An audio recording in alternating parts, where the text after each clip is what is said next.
हर पैसा बजा तम हो बजे मनबा बधी हथ अदब जा अॻियां अर्ज़ कब सवा सोने यार जे ॿेखे की न चइबा जॾहिं आबास अली गॾिबा तॾहिं कद सवाल मंदर जा मूंखे इश्क मिजाज़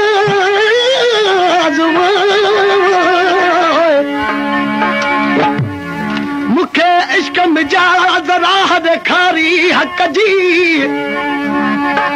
तालिब वजल तलब जा बेली सिक संदई साज़ ला इलाहू अला चिटो चई आवाज़ माण्हू पढ़नि निमाज़ अला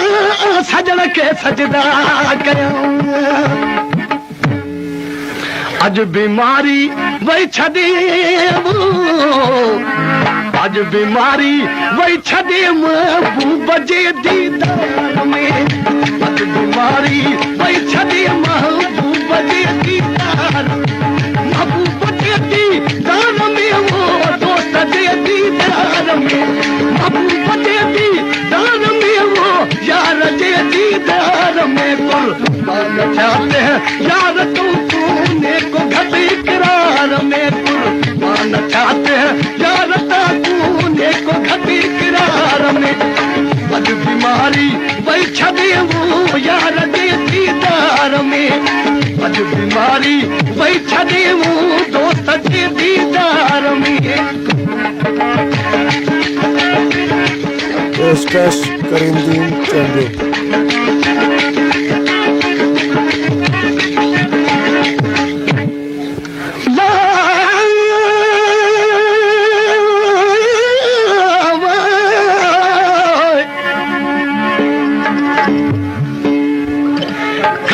लिखी सावल रान आयो हाल अहवाल मुल्क अव्हां जे ते मसना है जवा कागज़न जू बिलिकाल कैसा कया गाल्हू अला दिल भर तुंहिंजे दर्दन जी चई मस त घणी मुल्कन में पर कागज़न लख हज़ार कागज़ लिखजन उन्हनि ॾे जन जूं दिलियूं जन धार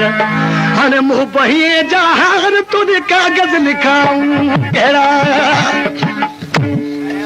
मूं लिखियो खत यार ॾे हाणे हजऊं हिन हाल में वो मूं लिखियो खत यार ॾे हाणे हजा हिन हाल में बाहूं ॿधी का सिध चयो बाहूं ॿधी का सिध चयो आशिक़ तुंहिंजो आधार में बाहूं ॿधी का सिध चयो आशिक़ तुंहिंजो आधार में आशिक़ तुंहिंजो आधार में वो आशिक़ तुंहिंजो आधार में आशिक़ तुंहिंजो आधार में वो आशिक़ तुंहिंजो आधार में बीमारी वई छॾे यार जे दीदार में अॼु बीमारी वई छॾे वो दोस्त जे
आखी